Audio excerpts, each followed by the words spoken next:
phán thác với ông chủ tịch cập lò.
Sinh phán nam tiếng hả?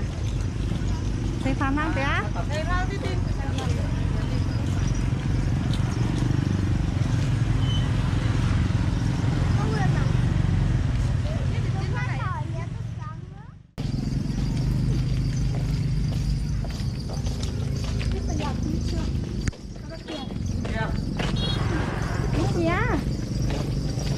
Làm tất cả con chuyện bị miskin này.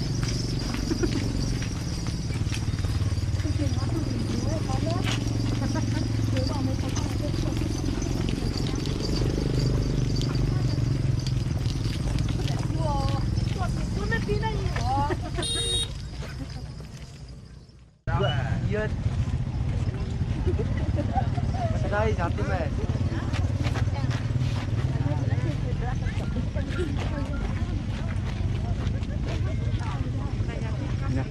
Mình đặt.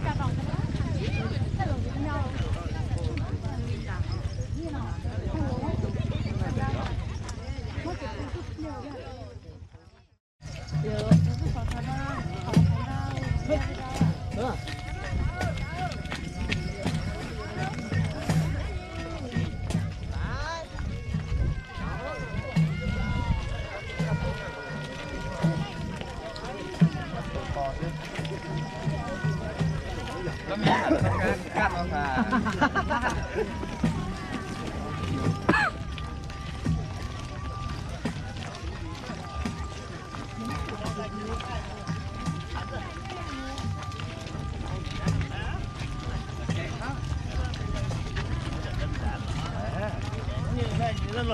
你看，你发展有光的，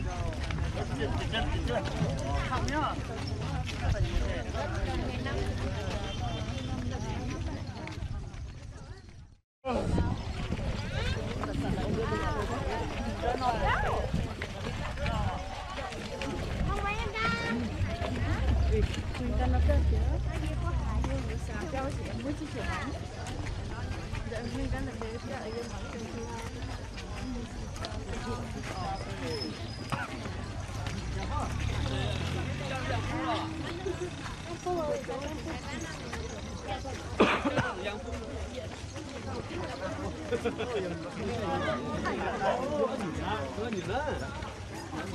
người này tôi xây dựng hết là tạm người tôi cứ nói thế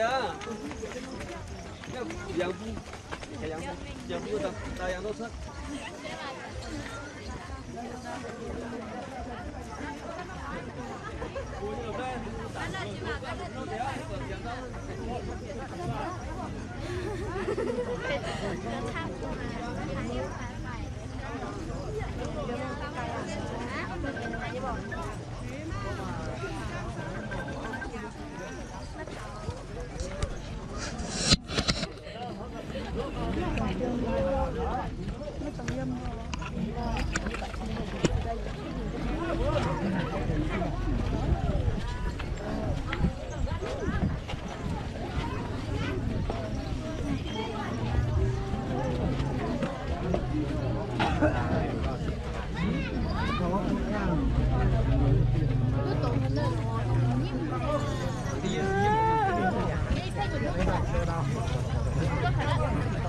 Cô phải mất lắm nhiều thật cũng không được.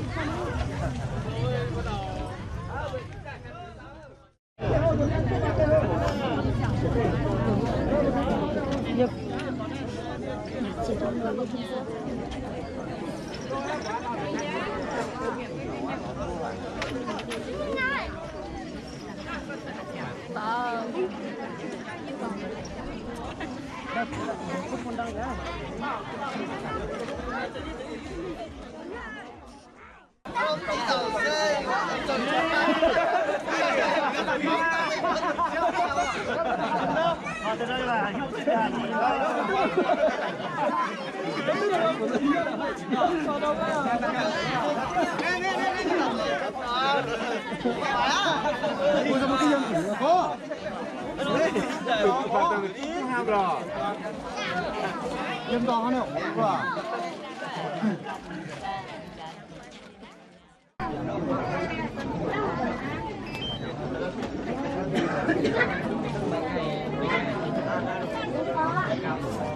thầy dân có thể uống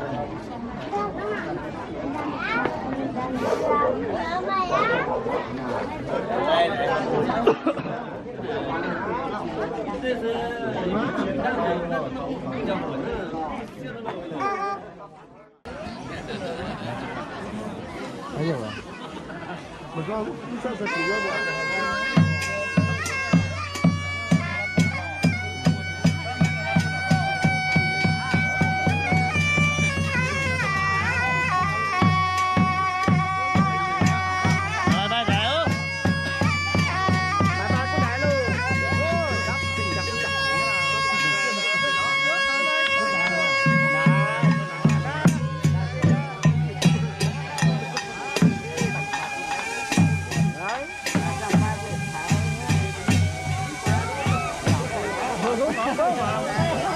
có phân chia cho phân chia ăn đấy à.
Ai ai có quay phát cô tại đó.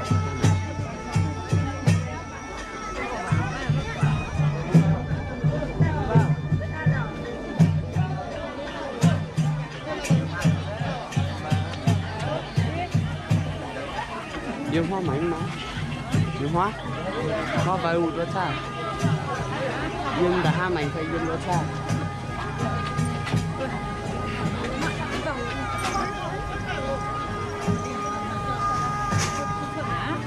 Thôi gì ạ? Sẽ nhắm đấy.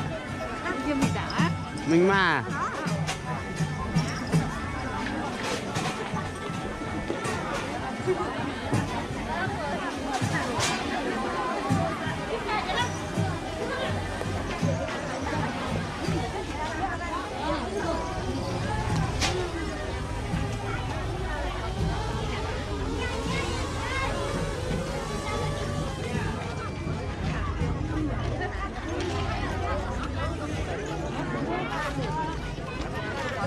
Gì đấy hả? Hay à?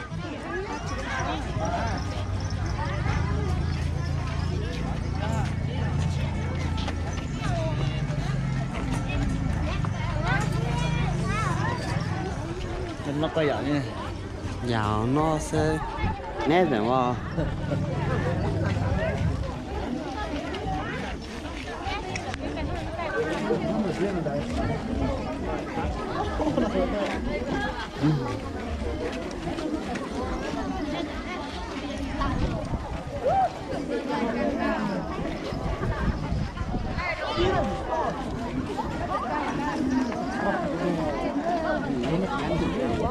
Cảm ơn các bạn.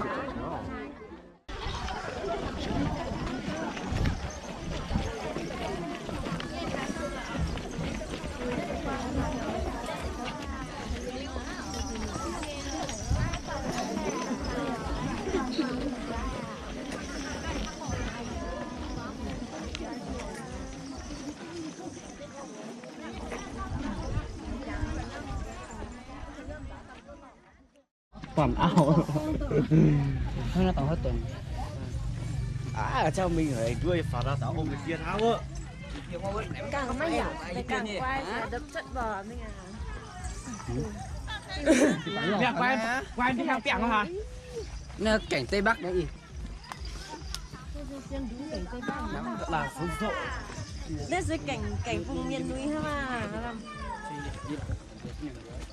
Không biết có Nghe bố mẹ đọc kinh.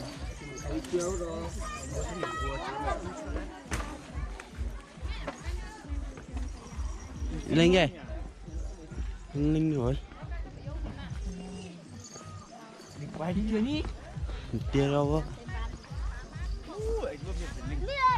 Ý mình à. Hàng rồi giải nhá. Về đây quay về đâu? Ai? Chào nó mà hello nó mà thằng đó có đá bóng chuẩn bị. Kính chào á, hai cầu thủ nó. Bố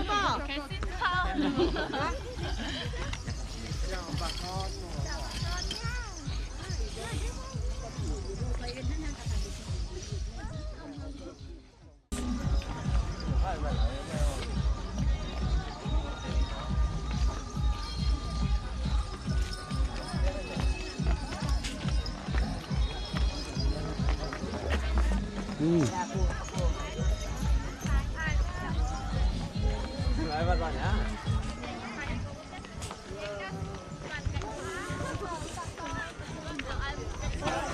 Bên đấy đông người có nhiều việc pháp bên cung của em ấy. Cả này nó chỉ đến cái này.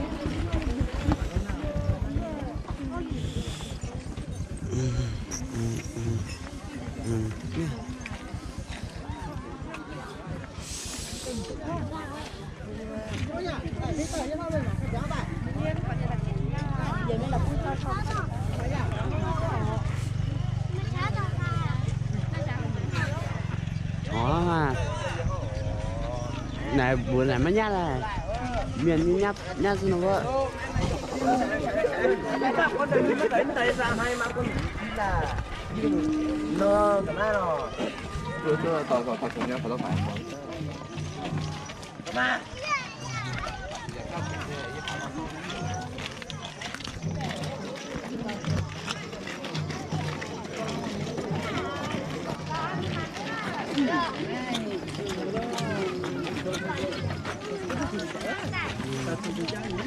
这个自己在自己家呢，因为在自己家呢，人家看好，你还得吃口味呀，滚蛋，给我们退了。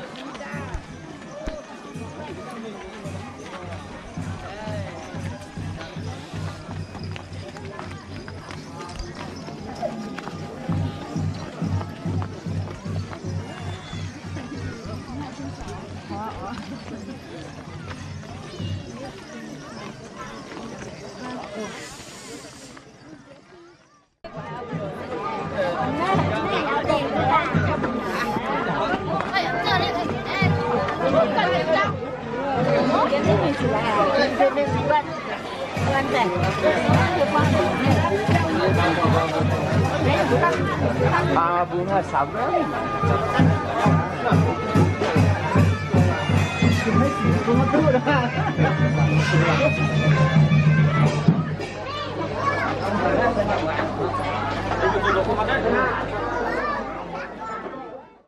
Nè, cái kiểu cái này. Mẹ yên xem đi. Nè, em có cái con của mày. Em đang cái gì chẳng đó. Sao mẹ, chút gì này bảo em chút hai miếng chút gì này bảo. Mẹ phải thật ôi mày chút.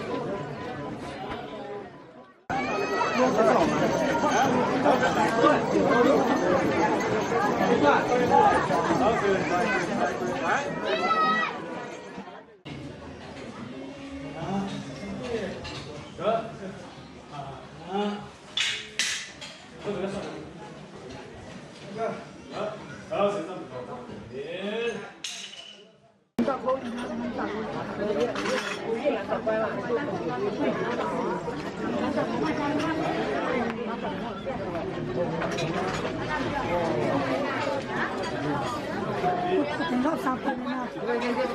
Nó chụp bao đó. Nó làm như mày không biết gì đâu. Mày lắp cái đầu như này. Thì sao nó tự nhiên đó có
cô dì thì bác đúng là đã cùng đi trên dòng bước về rồi để ổn định những người vâng các bạn trẻ hôm nay vâng biết hết nhìn nhau mà sai mà đám thì làm quà con ơn con nói là tròn tròn tim yêu nhau cô sáu thì khổ hành cao ba những trời thì lấy được làm ta vâng yêu nhau cô sáu khổ hành cao ba vâng xin mời toàn thể các cô dì thì bác chúng ta hãy cùng đi trên dòng bước rồi ra ngoài.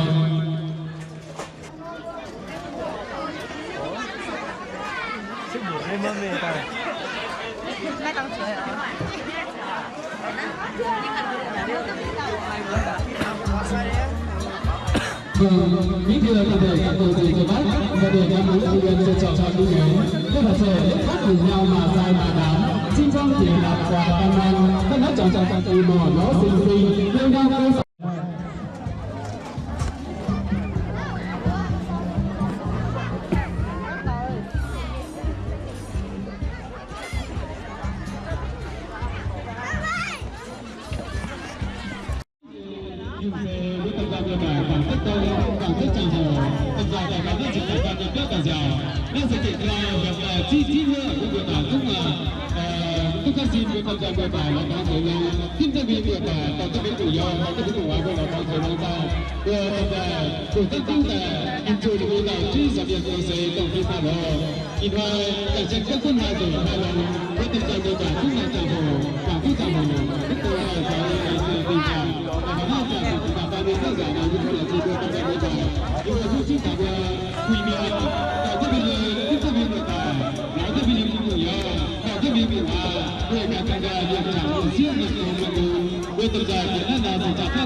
Từ vừa mới chiều say, cùng anh thì sống với duyên dáng thì gặp gà. Xin mời toàn thể các cô dì từ bác cũng hoa cùng nhân dân dòng bước dòng đàng hoàng. Xin mời toàn thể các cụ các bà cùng gió thay nào cùng thôn. Chúng ta hát cùng nhân dân dòng bước vào hệ hồn quỷ riêng ngày hôm nay. Xin mời toàn thể các cụ các bà các bà các thực hiện chân thành và của mình. Xin mời trẻ yêu nhau thì vừa chú ý. Các anh chị hạt thì đổi giấy cà phê, không có phê tháo được con đồ thì anh đổi giá hạt thôi.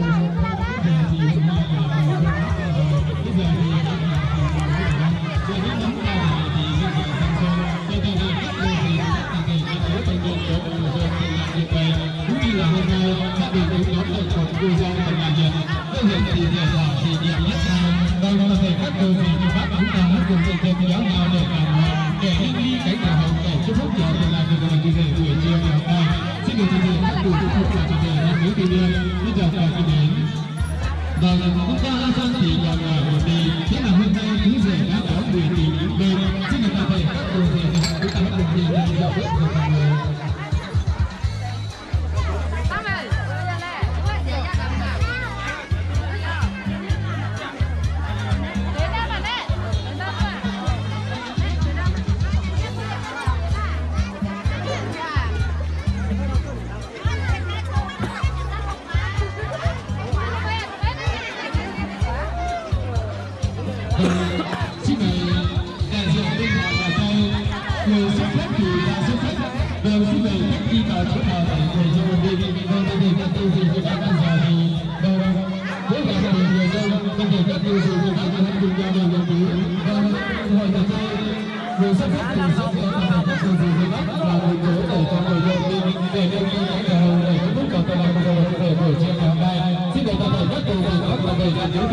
Chúng ta hát mình trên dòng bước cùng mọi người để không đi cứu người để không đi cánh đầu để chúc phúc vào tương lai của giờ và chương trình buổi chiều ngày hôm nay.